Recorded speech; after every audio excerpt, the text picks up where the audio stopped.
Hey guys, I know it's been a while since I've uploaded a video, but I did say that if I ever saw anything that was worth bringing to your attention, that I would definitely upload a video. And well, I've seen some fuckery today around the space weather data, and I thought it definitely deserved to be brought to your attention. So in the last 24 hours, we've had 3 X flares. The third X flare is the strongest of cycle 25. So we're now in solar cycle 25, and the last X flare that just occurred was a 6.3, and it's the strongest X flare of solar cycle 25. But for some reason, you can only see 2 X flares. And that's why I thought that I wanted to bring this to your attention, because NOAA, i.e. NASA, because really NOAA and NASA are two sides of the same coin. Okay, NASA builds and launches the satellites, and NOAA, the National Oceanic and Atmospheric Administration, is who reports on the data. So when I say NOAA, just think NASA. And so NOAA have removed the X flare. And I mean, they have removed the X flare. I have never seen them do this in all the time that I have been looking at the data. I have never seen them remove an actual flare. Yes, there has been missing data, but there has never been an instance where I have seen them actually remove a flare. And that is what they have done, because when that X 6.3 flare occurred, I actually took a screenshot because, of course, I'm going to report on this and post it on my forum, because now I have my forum. This is where I basically post every day. And of course, when I see the strongest X flare of solar cycle 25, I am definitely going to post it and let everybody know, which is exactly what I did. And so I posted it in the Earth Changes Space Weather category, and there we have it. There is the X flare that they have removed. And I have no clue as to why they have removed this data. Especially when you click on it, you can still find the data on the other graph that they have, which is the more detailed graph. But with this data here, it has disappeared, which means I can no longer trust this data. Every time I go and look at this data now, I am going to have to click on it and look at the other data to make sure I'm getting all the information. Now, SolarHam is who hosts all of this data, solarham.net. I will actually put a link to this website underneath my video, and it is a great website for keeping up with all of the latest solar data. And they actually do post about all of the events, and they have actually made mention of the graphics appearing to be having an issue. An issue? It's literally been removed because it was there. You can see it was there, and now it's not there. So that means somebody has removed the data. It's not just some issues that they're having, because it was there. So I don't know why they're doing this. I don't know whether it's to do with them trying to encourage speculation and theorizing and have people just wondering and unsure of why it happened. But I do find it interesting that they also used these 2 X flares here to push another PSYOPs. So over in the US, you guys have just experienced a massive cell phone outage.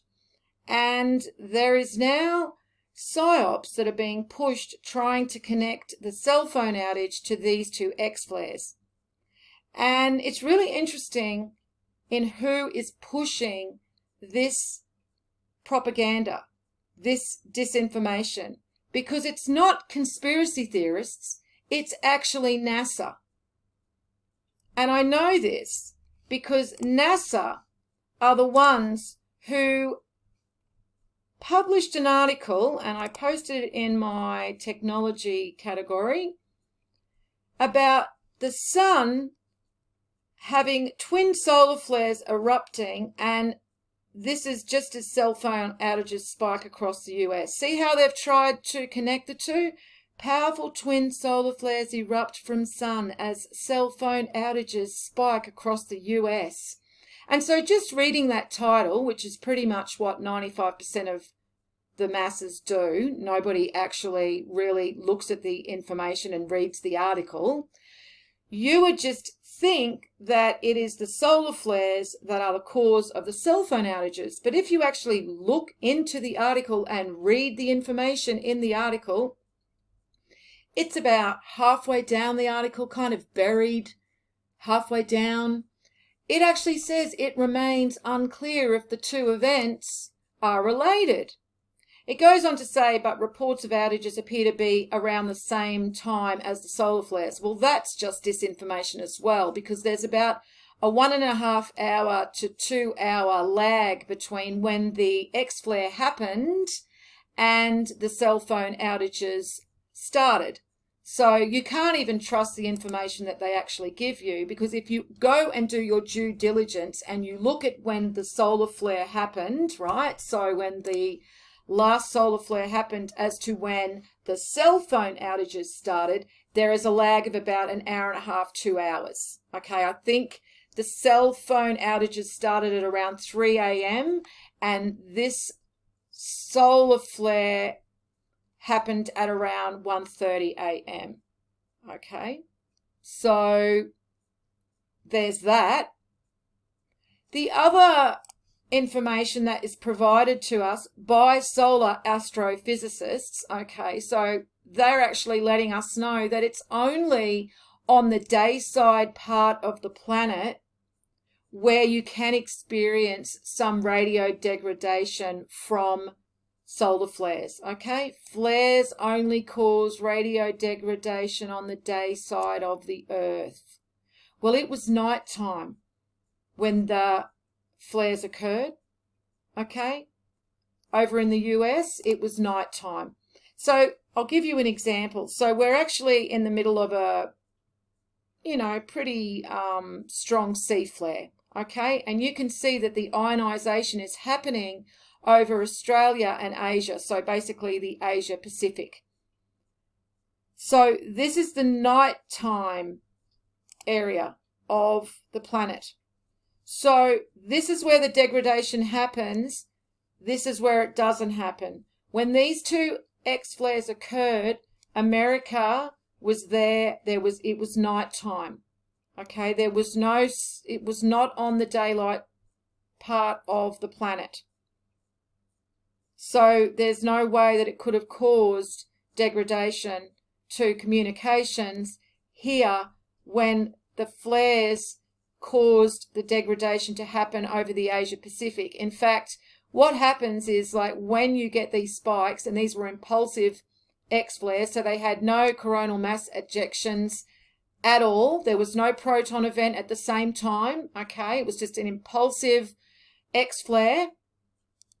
So you would have seen it go red, okay? It would have hit this, level here, and it would have gone red. All right, and it would have been over this area that anybody would have experienced some radio degradation if they were using two-way radios or navigation equipment, because that's literally what it affects. It doesn't affect mobile phones, cell phones, internet, computer, because that uses ultra high frequencies, UHF, so completely different bandwidths, okay? Again, another reason that it couldn't possibly have been while there was a cell phone outage. So it's really interesting to me that NASA are pushing this PSYOPs, because, as I said, NASA are the ones who pushed this connection in the article from space.com that the solar flares erupt from the sun as cell phone outages spike. So trying to connect the two, even though, as I said, when you read the article, they say it's very doubtful that there was any connection. And then the solar scientists go on to say that there couldn't have been a connection because the radio degradation only happens on the day side part of the Earth. And as I just showed you, America was in the nighttime side of the planet. So interesting that they are pushing this PSYOPs. Then it gets even more interesting because when you look at Google News and you want to expand on the story, the articles about this event, which is what I did, and bring up all of the different articles about this cell phone outage, for some reason, NASA's article is included with all the other articles.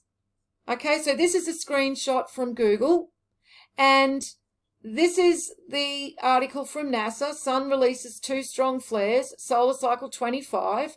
No mention of cell phone outages, and yet it appears with all of the other articles about the cell phone outage. This is how they work, guys. This is how they seed the minds of the collective, okay? All they have to do is just place one article among all the other articles, and then in the subconscious of anybody looking at all this information, they just connect the two together. So I just wanted to bring this information to your attention. I find it very interesting that the people who are pushing the narrative that these 2 X-flares were responsible for the cell phone outage is Google News, NASA, and Ben Davidson. So do with that information what you will. I also thought it was very interesting that we're now seeing NOAA actually scrubbing data. I have never seen that before, and that is why I thought it was very important that I brought that to your attention, so that if you do follow this data, you don't just look at this, you actually have to click on this now and look at the other data in more detail to make sure that you're getting all of the information, because quite clearly something is going on with NOAA and what they're doing to the data. It just makes no sense that this X-flare does not appear, especially when it's the strongest X-flare of solar cycle 25. All I can think is that there's some kind of agenda to have us speculating, have us discussing it, have us theorizing about it, and just creating confusion, because really that's the name of the game. It's all about creating confusion. Okay? All right, guys, well, I'll leave it here. If anybody is interested in following me on my forum, you can just look up theyalwaysseek.com. I'll put a link underneath.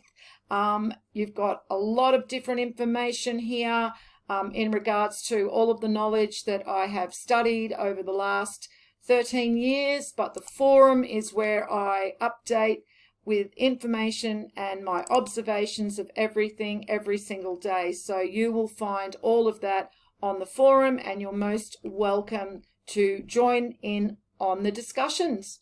Well, I'll leave it here, guys. I hope everyone is well, and as always, peace out.